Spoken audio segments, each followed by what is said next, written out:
Saudara, mari kita buka Wahyu 5 ayat 1 sampai 7, kita melanjutkan pembahasan eksposisi kita dari kitab Wahyu ini.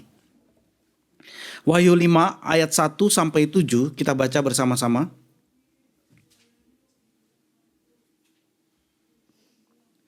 Wahyu 5 ayat 1 sampai 7. 1, 2, 3.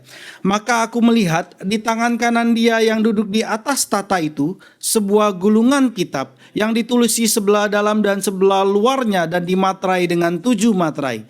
Dan aku melihat seorang malaikat yang gagah yang berseru dengan suara nyaring, katanya, siapakah yang layak membuka gulungan kitab itu dan membuka matrai-matrainya?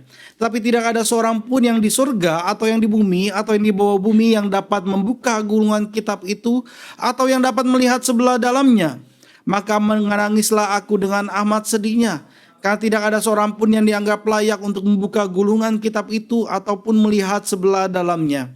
Lalu berkatalah seorang dari tua-tua itu kepadaku, janganlah engkau menangisi, sesungguhnya singa dari suku Yehuda yaitu Tunas Daud telah menang, sehingga ia dapat membuka gulungan kitab itu dan membuka ketujuh matrainya. Maka aku melihat di tengah-tengah tata itu dan keempat makhluk itu, dan di tengah-tengah tua-tua itu berdiri seekor anak domba seperti telah disembelih, bertanduk 7 dan bermata 7. Itulah ketujuh roh Allah yang diutus ke seluruh bumi.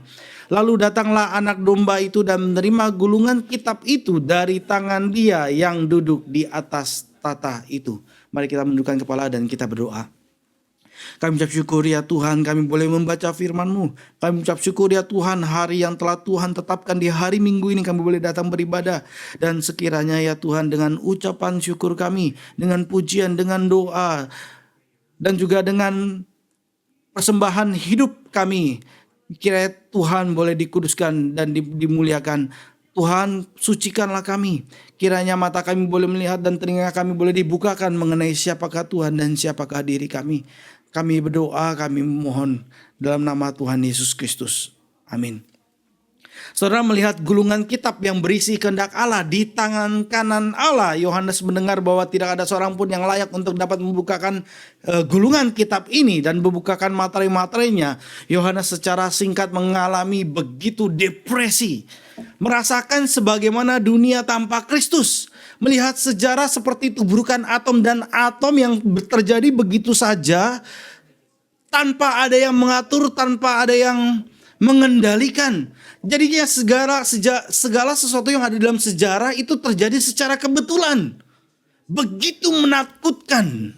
Dan ini akhirnya menjadi fondasi daripada kepercayaan atau worldview daripada orang-orang yang berada di abad yang ke-20 dan 21. Di mana kita pun berada di dalamnya, yaitu fondasinya adalah keputusasaan. Nggak tahu akan kemana. Karena dunia seperti inilah adanya. Dan Yohanes secara singkat merasakan sebuah dunia tanpa Kristus. Sebuah sejarah tanpa pengantara antara Allah dan manusia. Sebagaimana Bertrand Russell katakan, saudara, Yohanes memandang hal ini sebagai sebuah pemandangan yang penuh keputusasaan. Dan Yohanes menulis, maka menangislah aku dengan amat sedihnya, karena tidak ada seorang pun yang dianggap layak untuk membuka gulungan kitab itu ataupun melihat sebelah dalamnya. Enggak tahu kehendak Tuhan, apa yang ada di dalamnya. Di dalamnya adalah kehendak Tuhan dalam sejarah untuk menghakimi dan juga untuk menyelamatkan. Yohanes merasa betapa memilukannya dunia tanpa Allah, tanpa Yesus Kristus. Tetapi Yohanes melihat apa yang tidak disadari oleh Bertrand Russell, yaitu bahwa dasar keputusasaan bukanlah dasar sama sekali. Karena Allah telah datang dan Allah akan mengerjakan karya penyelamatannya dan telah dan sedang. Ketika dari keturunan Daud tampaknya hampir musnah. Ketika 2000 tahun yang lalu hampir musnah, sampai orang-orang Yahudi pun sudah tidak kenal. Mana nih keturunan Daud? Mana nih raja-raja yang namanya makin lama makin memudar? Siapa ini yang saya sudah nggak kenal mereka? Abraham kenal, Daud kenal, oke, Salomo masih kenal, Rehabeam, Yerabiam, Ahab dan segala macam keturunannya, oke lah masih kenal gitu ya. Dari keturunan garis Yehuda, lama-lama, lo nggak kenal. Habisnya hilang. Tapi tiba-tiba muncul Yesus Kristus Mesias, anak Allah. Dan itu mengejutkan orang Yahudi 2000 tahun lalu. Ketika dari keturunan Daud tampaknya hampir musnah, pengharapan tidak ada. Dengan kuasa Roh Allah untuk membawa keselamatan ke bumi, Yesus lahir menurut garis keturunan Daud. Hari reformasi itu hari apa? Hari di mana Tuhan memberikan anugerah dan belas kasihan. Roh Allah bekerja dengan leluasa. Leluasa dengan begitu bebasnya. Melahir barukan orang yang tidak kenal Tuhan atau yang menganggap diri Kristen sekarang menjadi benar-benar Kristen. Yang dulunya nggak pernah bertemu dan melihat betapa mulianya Tuhan, tapi sekarang melihat betapa mulianya Tuhan. Melihat siapa diri kita yang adalah orang berdosa. Dan kita mendapatkan pengampunan daripada Tuhan bukan karena apa yang kita perbuat. Bukan karena merit kita. Bukan karena saya ini keturunan dari siapa. Tetapi karena perbuatan anak Allah semata. Sebagai singa dari Yehuda dan tunas Daud, Yesus menggenapi janji-janji perjanjian lama satu persatu. 300-an sampai 400-an nubuatan itu dikatakan. Dan semuanya digenapi oleh Yesus Kristus. Yesus menggenapi janji-janji perjanjian lama. Dan Yesus memberikan bukti bahwa rencana penyelamatan Allah sedang digenapi. Dibukakan kepada para rasul dan para murid-murid. Dan ketika Yohanes dalam putus asanya, tua-tua berkata kepada Yohanes, jangan engkau menangis. Bukan empat makhluk, bukan para malaikat, tua-tua. Sesungguhnya singa dari suku Yehuda, yaitu tunas Daud, telah menang. Sehingga ia dapat membuka gulungan kitab itu dan membuka ketujuh materainya, kata 24 tua-tua. Mendengar hal ini membuat Yohanes terhibur. Ternyata ada yang dapat membuka materai-materainya dan gulungan kitab ini. Sehingga isi gulungan kitab ini dapat diketahui oleh manusia. Yohanes terhibur. Yohanes diberitahu tentang seekor singa. Singa dari Yehuda. Tetapi pemandangan yang terjadi selanjutnya semakin lebih lagi mengharukan Yohanes. Ayat yang ke-6. Maka aku melihat di tengah-tengah tahta dan keempat makhluk itu, dan di tengah-tengah tua-tua itu berdiri seekor anak domba seperti telah disembelih. Yohanes diberitahu tentang seekor singa dari Yehuda yang kekuasaannya tidak akan pernah berkesudahan. Tetapi ketika dia melihat, dikatakan dia melihat seekor anak domba. Dia dengar singa dari Yehuda. Dia lihat anak domba seperti telah disembelih. Perhatikan posisinya. Anak domba dikatakan ngapain?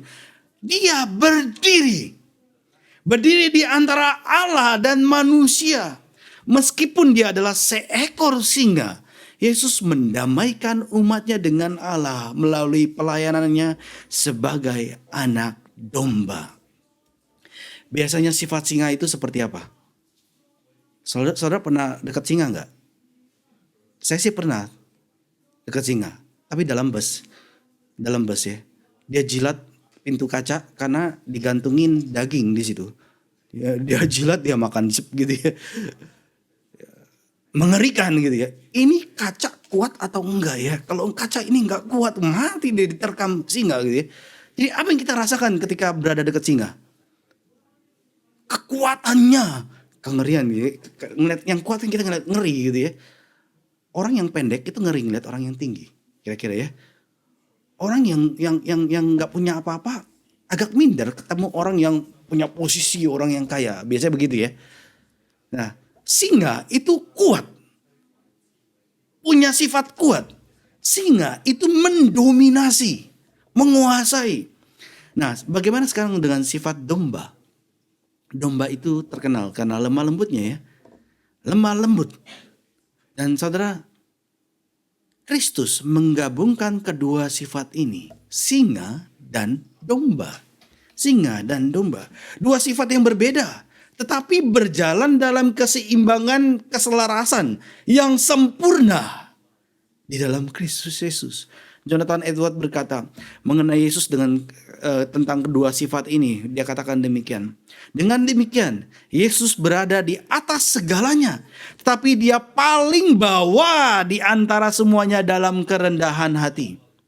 Di dalam pribadi Yesus, keagungan yang tak terbatas dan kelemah lembutan yang melampaui batas bertemu bersama.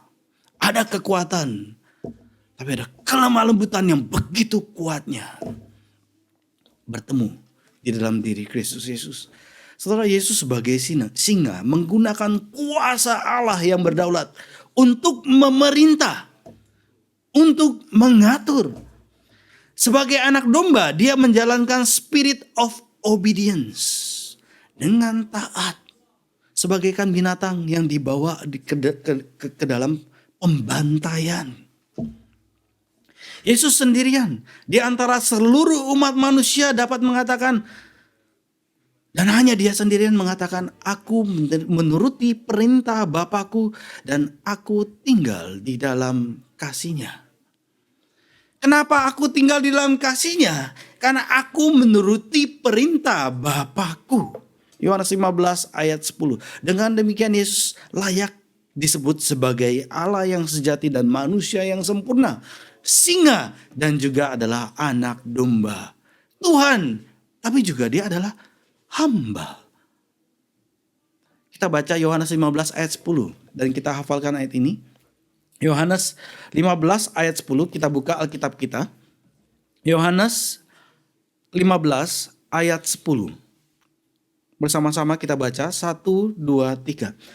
Jikalau kamu menuruti perintahku, kamu akan tinggal di dalam kasih-Ku, seperti aku menuruti perintah Bapakku dan tinggal di dalam kasih-Nya. Jikalau kamu menuruti perintahku, kamu akan tinggal dalam kasih-Ku. Walaupun ketika saudara tidak menyadari kehadirannya, tapi saudara sadar akan kasih-Nya. Ketika saudara menuruti perintahnya, dan kemudian saudara bertemu dengan kehadirannya. Seperti aku menuruti perintah Bapakku dan tinggal di dalam kasih-Nya. Hal yang penting adalah Yohanes melihat anak domba yang berdiri itu seperti telah disembelih. Yesus telah mengalami kematian, tetapi kemudian dia muncul sebagai pemenang. Dia berdiri dengan lambang-lambang perlengkapan rohani, dikatakan dari Wahyu yang kita baca. Bertanduk 7 dan bermata 7. Wahyu 5 ayat 6. Tanduk adalah simbol kekuatan. Sekali lagi ya, tanduk itu simbol kekuatan. Simbol kekuatan yang diangkat untuk melawan musuh-musuhnya. Bicara kekuatan yang sempurna. 7 tanduk berarti kekuatan penuh, yaitu kemahakuasaan ilahi. Dan ketujuh mata, Yohanes sendiri menjelaskan adalah ketujuh roh Allah yang diutus ke seluruh bumi. Ketujuh mata adalah Roh Kudus. Bicara mengenai tanduk, ketika di hari Yom Kippur, imam besar masuk ke ruang Maha Kudus. Dan masuk ke ruang kudus, lalu masuk ke ruang Maha Kudus. Dia bawa darah ya. Darahnya itu dioleskan sedikit kemana? Di depan mezbah. Saya kasih hint. Di mezbah, bawa darah itu dioleskan sedikit kemana? Saya cari ada nggak sedikit gitu? Nggak ada, semuanya sedikit gitu. Curahkan sedikit, dioleskan sedikit, diteteskan sedikit, dipercikan sedikit. Kemana? Ke tanduk yang ada di 4 sisi mezbah itu. Sedikit. Tanduk lambang kekuasaan, kekuatan. Kenapa kok dikasih darah dipercikan di sana? Bicara ini ada kekuatan. Ada pengadilan, ada penghukuman. Tetapi itu diredakan dengan darah anak domba. Saudara, ketika ada orang Yahudi yang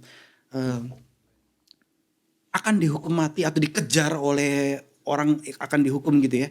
Mereka akan lari lalu mereka masuk ke ruang kudus. Langsung mereka pegang apa?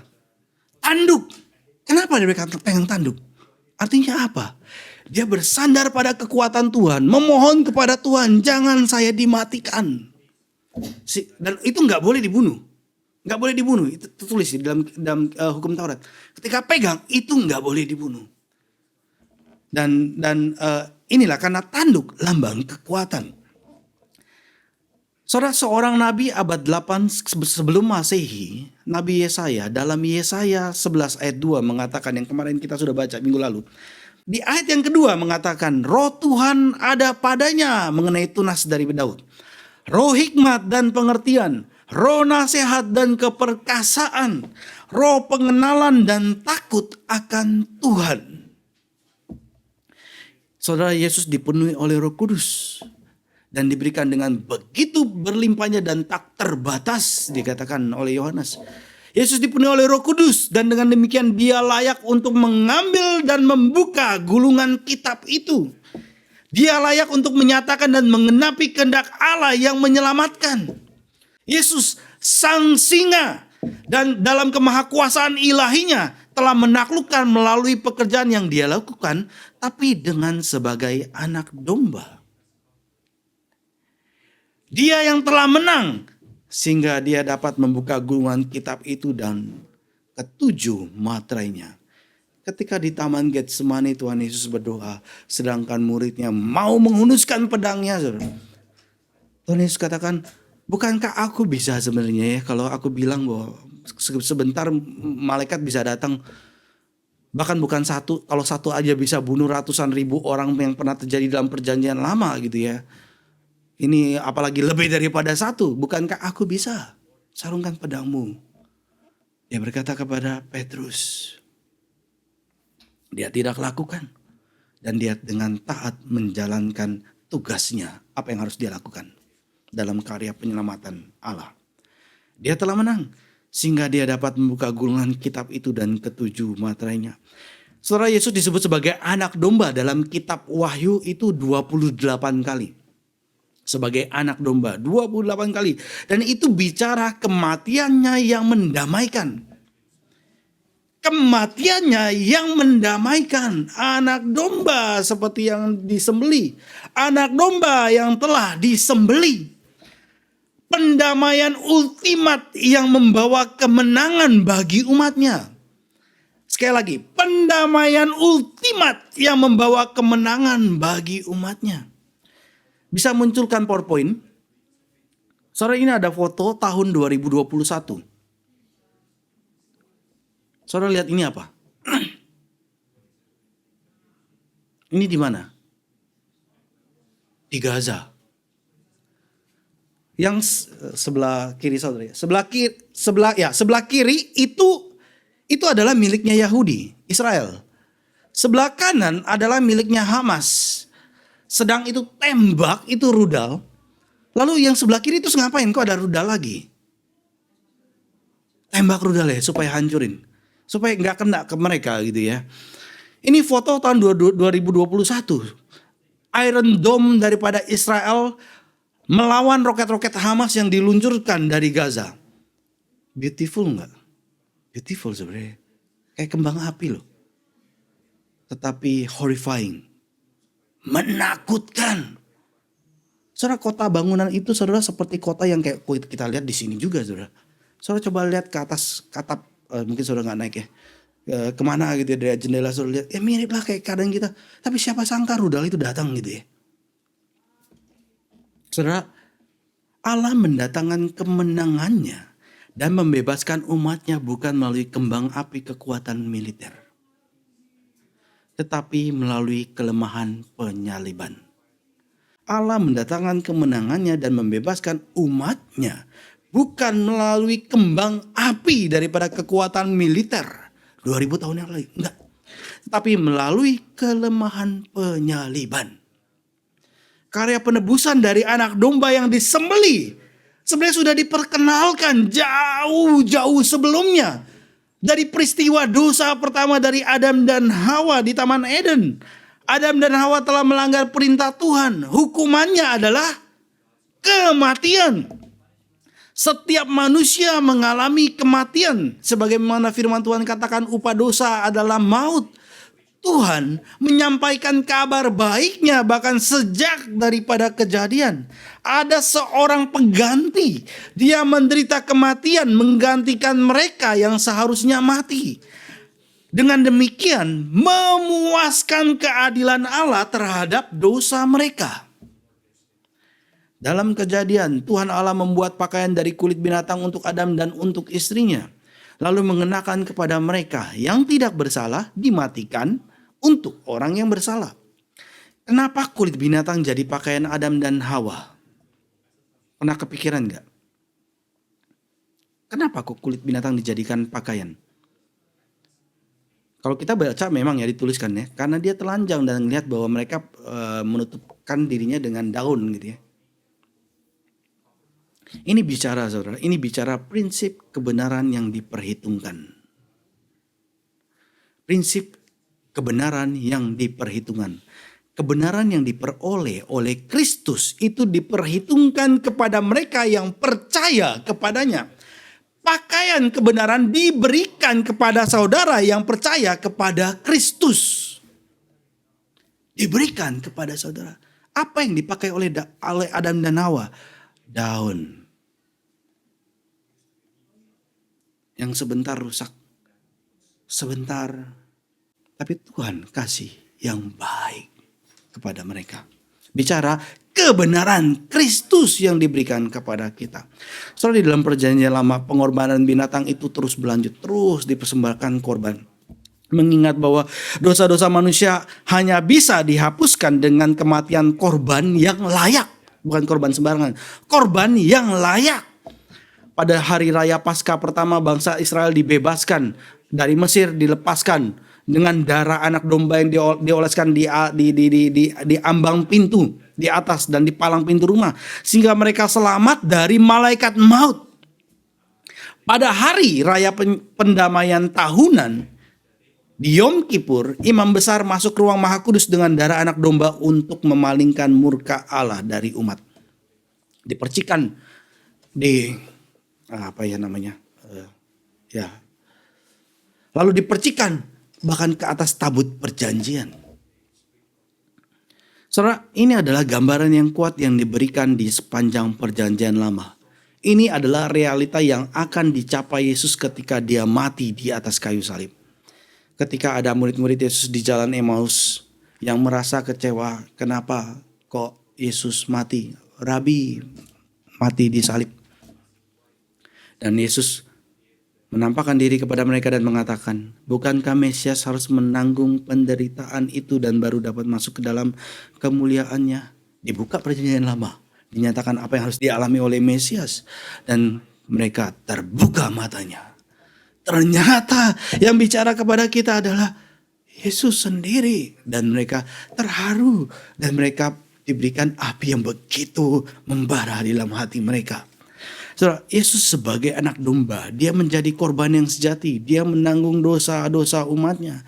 Yesus menaklukkan dan dia menyingkirkan penghalang bagi kehendak Allah yang menyelamatkan. Yesus menanggung kesalahan dosa di bawah hukum Allah dan membebaskan umatnya dari hukuman yang seharusnya mereka terima. Oleh sebab itu, ketika Yohanes melihat anak domba itu yang mengambil gulungan kitab itu dari tangan kanan dia yang duduk di atas tahta itu, Yohanes menyaksikan peninggian Kristus ke tahta kekuasaan di surga bersama dengan Bapa. Setelah kematian penebusannya dan kebangkitannya yang penuh kemenangan dari alam maut. Ini yang disaksikan oleh Yohanes. Makanya dia begitu terharu dan lebih terharu lagi. Dan inilah jawaban Yohanes kepada Bertrand Russell dan orang-orang skeptis lainnya yang menyangkal adanya dasar pengharapan di dunia ini. Dunia ini bukan terjadi secara begitu saja. Saudara William Hendriksen mengatakan, Kristus sebagai pengantara pada saat kenaikannya menerima otoritas untuk memerintah alam semesta sesuai dengan ketetapan Allah yang kekal. Sebagai upah atas karya penebusannya, Kristus pada saat naik ke surga menerima bagi dirinya sendiri kerajaan itu. Saudara, nggak heran kalau Yohanes nggak perlu menangis lagi sebagaimana yang tua-tua katakan. Jangan menangis. Para tua-tua katakan, Makanya nggak heran kemudian Yohanes tidak menangis lagi. Kalaupun menangis, bukan menangis karena kesedihan yang mendalam, penderitaan dan keputusasaan, tapi menangis karena luapan sukacita penebusan Kristus. Karena anak domba yang telah dinobatkan itu akan membuka gulungan kitab kehendak Allah. Yohanes melihat kegagalannya sendiri. Yohanes melihat kegagalan murid-muridnya, bahkan yang paling dituakan Petrus. Berbarengan ada lagi duduk dekat api unggun. Dia menyaksikan bagaimana Petrus lari, menangis. Apalagi saya yang paling muda, mungkin begitu ya. Yohanes melihat kegagalannya sendiri. Yohanes melihat kegagalan para murid-murid. Yohanes melihat kegagalan umat manusia yang berdosa. Singa Yehuda akan memerintah dengan kuasa untuk menyelamatkan mereka yang bersatu dengannya melalui iman. Ketika kita melihat Yesus melakukan bukan dengan gigi singa, tapi dengan luka-luka anak domba yang sekarat, kita jadi mengerti bagaimana kita menang bersama Dia melalui iman. Dalam ketujuh surat kepada jemaat di Wahyu 2 dan Wahyu pasal 3 yang sudah kita pelajari kepada 7 jemaat, Yesus menasihatkan bahwa keselamatan hanya akan datang kepada orang yang menang. Kita buka bersama-sama. Wahyu 2 ayat 7. Wahyu 2 ayat 7.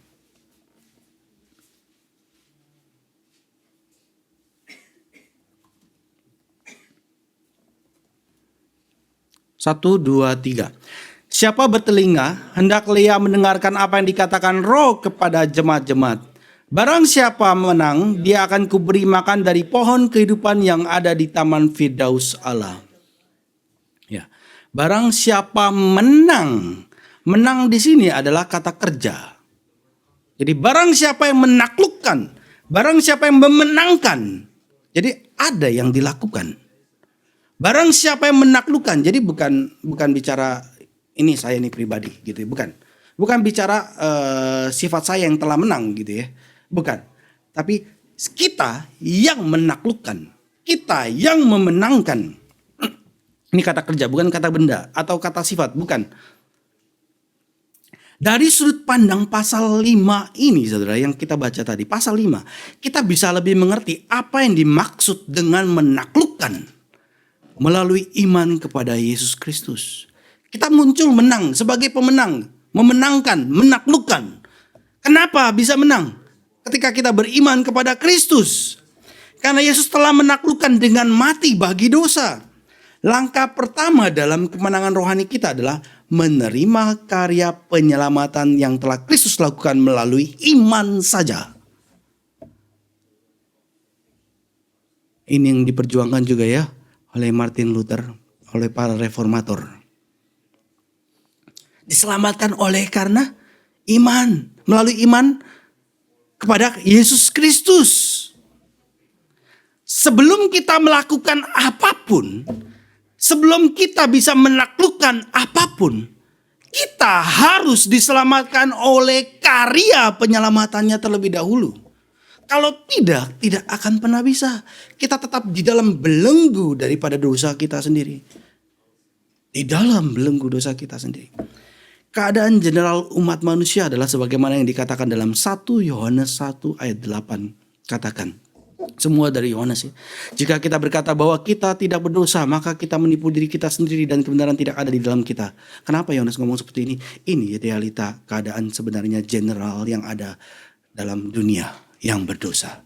Orang mengatakan saya tidak berdosa. Orang Kristen pun mengatakan saya tidak berdosa. Saya berbuat baik kok. Saya bukan bicara mengenai Ibu Mary ya. Ini semua orang punya pikiran seperti ini. Apa yang baik yang kita lakukan, kita akan pajang besar-besar. Apa yang baik yang orang lain lakukan, seringkali kita lupakan. Yang buruk yang kita lakukan, kita sembunyikan. Yang buruk yang orang lain lakukan, kita perbesar gitu ya. Begitu berdosanya manusia. Dan Yohanes katakan, jika kita berkata bahwa kita tidak berdosa, maka kita menipu diri kita sendiri dan kebenaran tidak ada di dalam kita. Tetapi Tetapi ayat berikutnya memberikan obatnya. Ayat yang ke-9, 1 Yohanes 1 ayat 9, dan sering hampir mungkin tiap minggu kita dengar.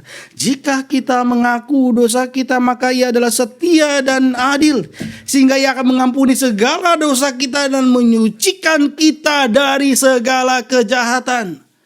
Saudara, saya pendeta. Hampir tiap hari pun saya mengaku dosa di hadapan Tuhan. Memang mungkin bukan dosa besar ya, dosa-dosa kecil. Tapi terus saya akui di hadapan Tuhan, minta pengampunan daripada Tuhan. Nggak ada manusia yang tidak berdosa. Yohanes menjelaskan lebih lanjut. Jika kita berbuat dosa, kita mempunyai seorang pengantara pada Bapa, yaitu Yesus Kristus, yang adalah benar. Dialah pendamaian untuk segala dosa kita. Saudara, mayoritas kaum Injili sedang dalam kemerosotan. Kenapa kok mayoritas Injili, mayoritas Kristen semakin menurun? Karena gereja mulai berusaha untuk melepaskan Kristus daripada khotbah di mimbar. Kristus tidak bicarakan lagi, oke sebut nama Yesus boleh, tapi gak ngomong lagi apa yang Yesus lakukan. Apalagi ini bicara mengenai karya yang terpenting yang Yesus lakukan. Sudah disingkirkan daripada gereja. Sehingga gak heran kemudian jemaat gak pernah melihat kemuliaan Tuhan yang sesungguhnya. Gak pernah melihat siapa hadirnya yang sesungguhnya. Yesus adalah pendamaian untuk segala dosa kita. Kalau ini Kristus gak diberitakan, maka apa yang terjadi? Gak ada api di dalam hati daripada orang Kristen itu sendiri. Cinta akan Tuhan gak ada. Kenapa gak ada cinta akan Tuhan itu gak ada? Karena mereka tidak mendengarkan firman tentang siapakah Kristus. Sehingga api itu gak ada. Sekali lagi memang ini adalah krisis yang perlu kita tangisi. Tapi kita sekaligus melihat pemeliharaan daripada Kristus. Dan umat Tuhan berada di dalam tengah-tengah seperti ini ketika surat Wahyu Yohanes ini diberikan kepada Yohanes. Yesus adalah pendamaian untuk segala dosa kita, bukan yang lain. Dan dia harus menjadi sentral dalam pemberitaan firman kita sebagai orang Kristen. Sentral komunitas daripada kita. Kristus saja. Mendamaikan artinya adalah mengalihkan murka. Mengalihkan murka. Saudara, seringkali orang berpikir, kan Tuhan harusnya kalau orang berdosa kan bisa saja ampuni tanpa ada perlu dibayar. Tapi dia adalah Tuhan yang adil, bagaimana bisa? Nggak bisa. Tuhan yang adil bagaimana bisa melewatkan dosa? Itu tidak bisa. Saudara akan sadar betul ketika saudara menderita kerugian, bukan? Ketika saudara nyetir mobil, ada motor yang tiba-tiba dari samping tabrak saudara, jebret, penyek gitu, hancur gitu ya. Langsung saudara turun, saudara marah-marah. Apa yang kamu lakukan nih, mobil saya penyek gitu ya, segala macam gitu ya. Kenapa kita marah-marah? Kenapa kita murka? Kita tuntut keadilan. Kenapa tuntut keadilan?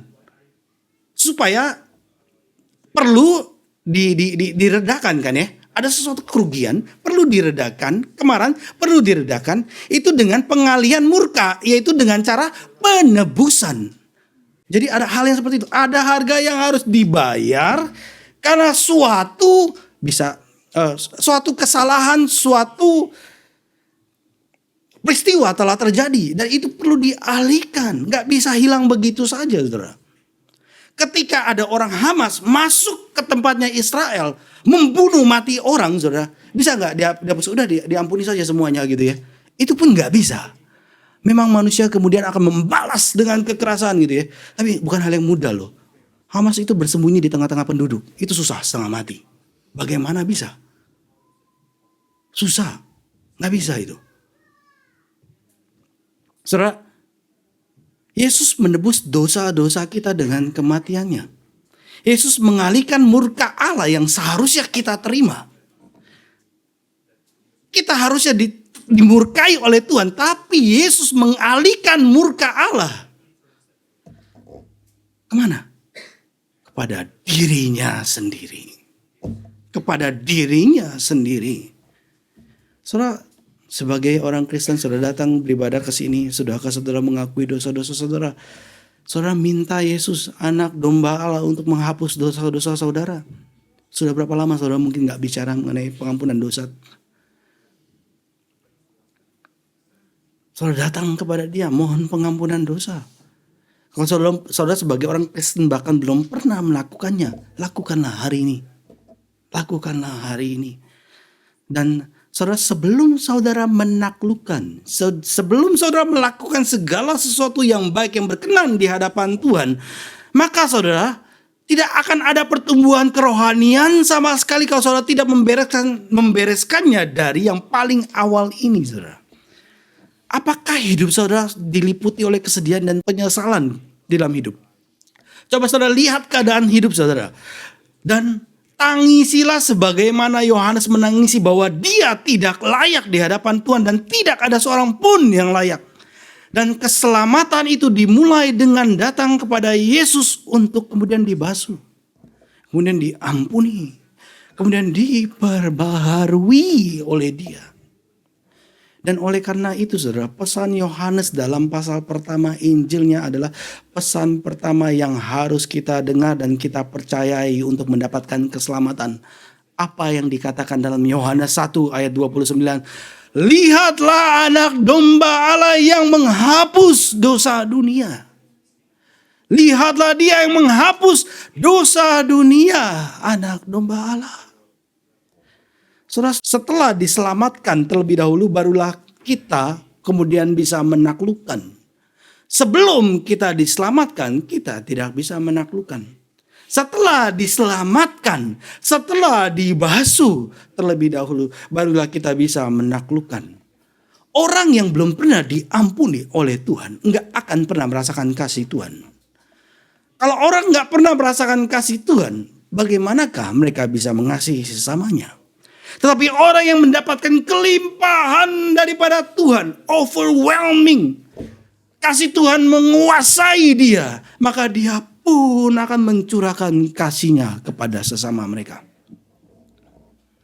Meneladani Kristus, apa yang Kristus lakukan sebagai anak domba yang tersembelih. Melayani dan melayani itu bukan hanya sebagai singa,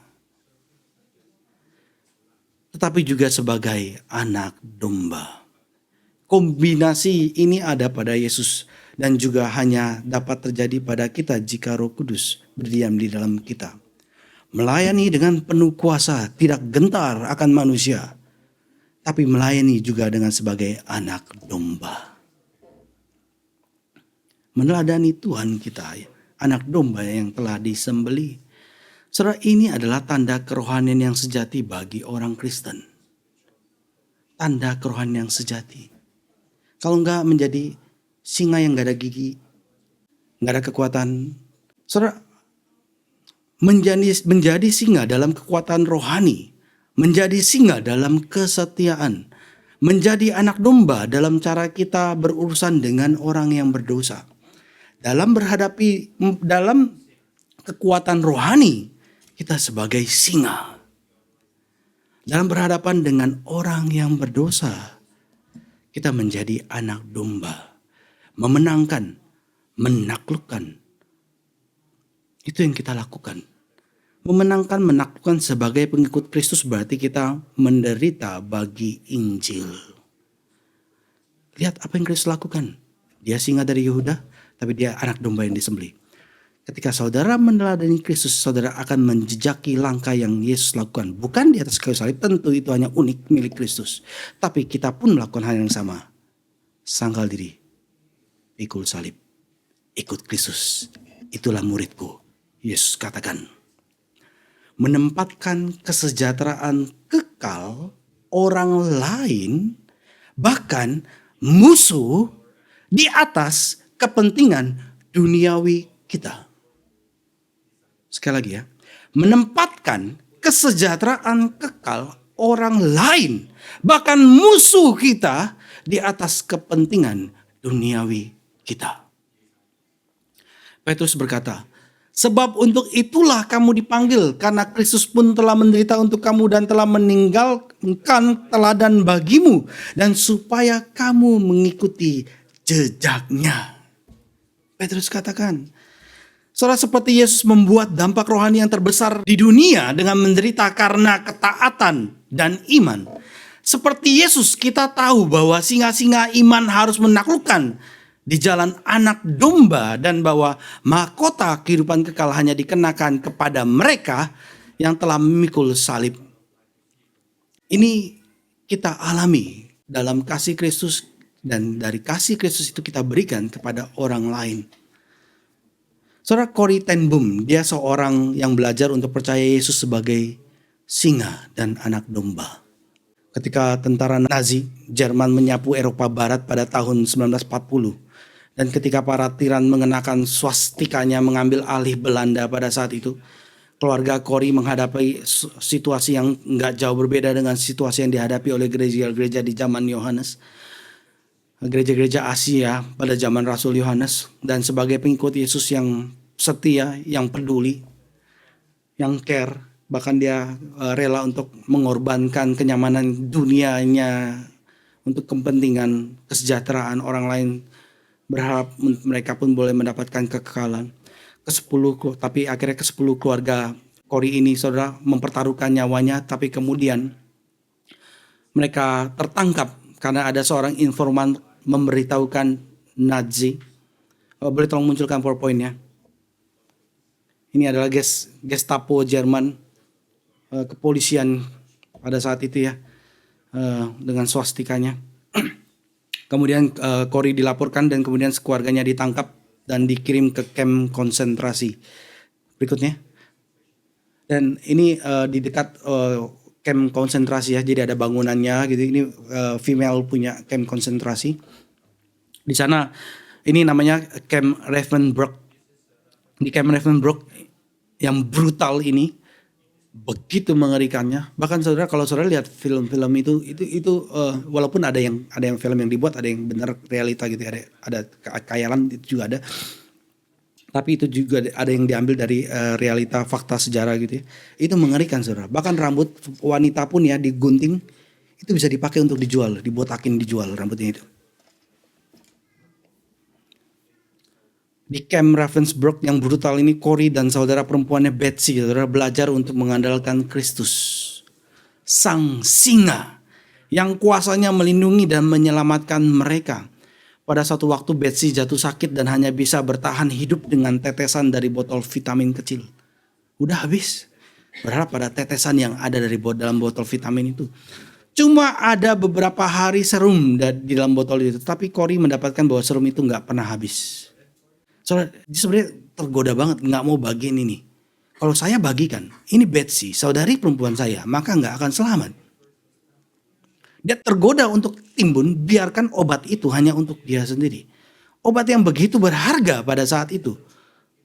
Tapi dia memutuskan kemudian untuk mempercayai Kristus dengan menyerahkan yang berharga bagi dia. Yaitu vitamin itu yang ada dalam botol untuk orang yang lain juga. Dia mempercayai Kristus dengan membagikan kepada semua orang yang membutuhkan. Dan kemudian dia berdoa, berharap Tuhan boleh mencukupkan. Dan Corrie ketika mengingat kembali kisah ini, dia berkata bahwa setiap kali saya miringin itu botol, udah habis, udah nggak ada gitu. Dia miringin botol itu, kemudian setetes air itu muncul di ujung dari botol itu gitu ya. Dari setetes ini kemudian diberikan kepada Betsy. Kemudian besok ada lagi, ada setetes lagi, dia kumpulkan lagi, diberikan lagi gitu. Jadi dengan kaisan-kaisan seperti itu gitu, dia kumpulkan vitamin untuk si Betsy. Berharap Betsy bisa membaik dan menjelang akhir perang. Dia bersyukur kepada Tuhan ya, melalui tetesan-tetesan yang tidak mungkin itu akhirnya si Betsy sembuh.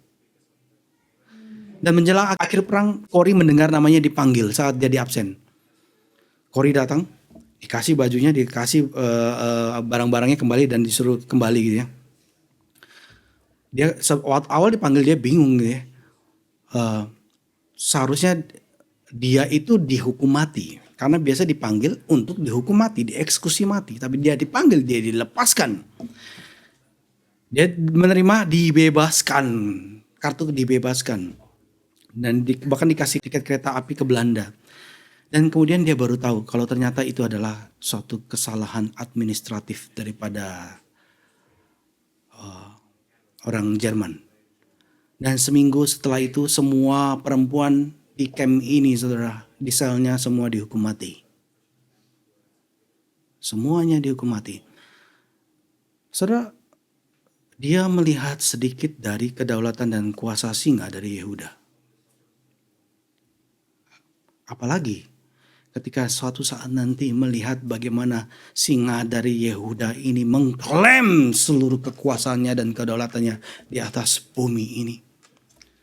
Setelah perang, karena pengalamannya yang begitu berlimpah di kamp konsentrasi, dia menjadi seorang pembicara yang populer dan sering membagikan Injil kepada para pendengarnya.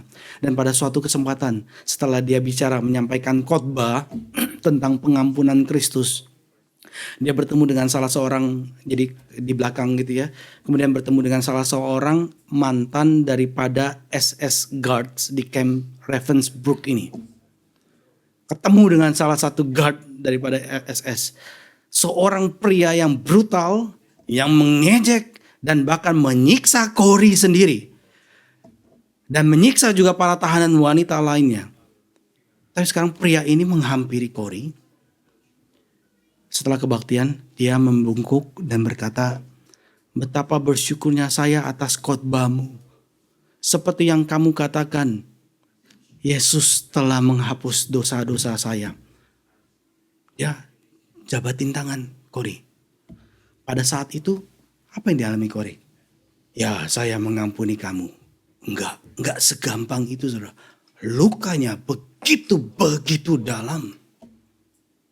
Dia melihat kematian demi kematian daripada orang-orang yang ada di dalam camp. Dia melihat bagaimana dia diperlakukan. Bagaimana saya diperlakukan seperti ini, bisa mengampuni orang yang seperti ini. Pada saat itu Corrie begitu susah hati. Tangan orang itu sedang salaman sama tangannya Corrie. Tapi pada saat itulah Corrie sepenuhnya belajar untuk menjalani jalan daripada sang anak domba yang telah disembelih. Menjalani jalan yang sama dengan Yesus Kristus. Corrie katakan kemudian, "Saya telah sering berkhotbah tentang perlunya mengampuni. Tetapi ketika tangan mantan penjaga itu dijulurkan untuk menjabat tangan saya, kemarahan, kesedihan, kegelapan itu muncul. Pikiran-pikiran penuh dendam mendidih dalam diri saya. Saya melihat dosa-dosa mereka. Yesus Kristus telah mati untuk orang ini. Apakah saya akan meminta lebih daripada dari Tuhan dengan tidak mengampuni?"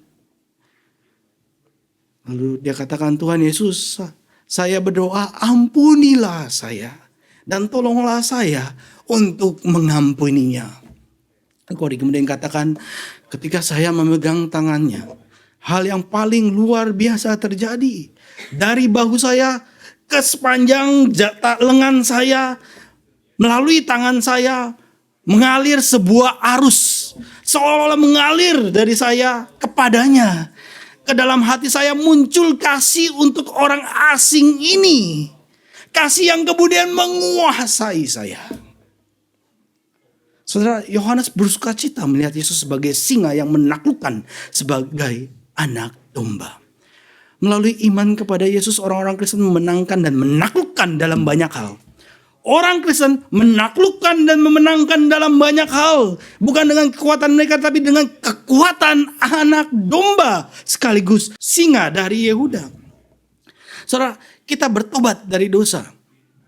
Kita menjunjung tinggi kebenaran Alkitab. Kita bersaksi dan membawa orang lain kepada keselamatan. Kuasa sang singa menopang kita melalui banyak cobaan. Di saat di tengah-tengah kesulitan, bahkan gak ada kerjaan, gak ada pengharapan. Tapi kita pegang teguh prinsip kebenaran Tuhan. Kita melihat sang singa menopang kita melalui banyak cobaan. Tapi kita paling mirip dengan Yesus ketika kita menaklukkan melalui belas kasihan dan kasih pengorbanan. Mengampuni mereka yang berdosa kepada kita dan mengulurkan tangan dengan kasih karunia kepada mereka yang terhilang. Yesus katakan, sama seperti aku telah menaklukkan dan duduk di sebelah kanan Bapakku di atas tatanya. Barang siapa menaklukkan, dia katakan.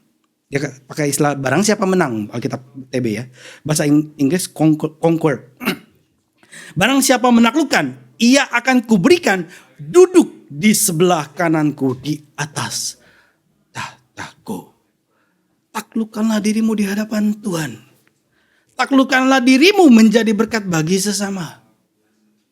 Mari kita sebagai penutup, mari kita baca Yohanes 15 ayat 10. Yohanes 15 ayat 10. 1, 2, 3. Jikalau kamu menuruti perintahku, kamu akan tinggal di dalam kasihku. Seperti aku menuruti perintah Bapakku dan tinggal di dalam kasihnya. Mari kita tunduk kepala, kita berdoa. Engkaulah Tuhan dan Allah kami. Hikmat-Mu begitu dalamnya. Pengetahuan-Mu, kemahakuasaan-Mu, keadilan-Mu dan kasih-Mu. Karya keselamatan yang ada dalam sejarah tidak akan terbuka kecuali Anak-Mu diutus ke dalam dunia ini dan menyatakannya kepada kami.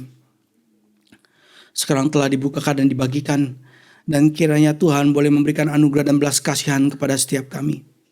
Setiap kami yang datang kepada Tuhan dengan hati yang hancur, kami mohon kepada Tuhan, ampunilah dosa-dosa kami. Pulihkanlah kami. Pakailah kami. Dalam nama Tuhan kami Yesus Kristus kami berdoa. Kami mengucap syukur. Amin.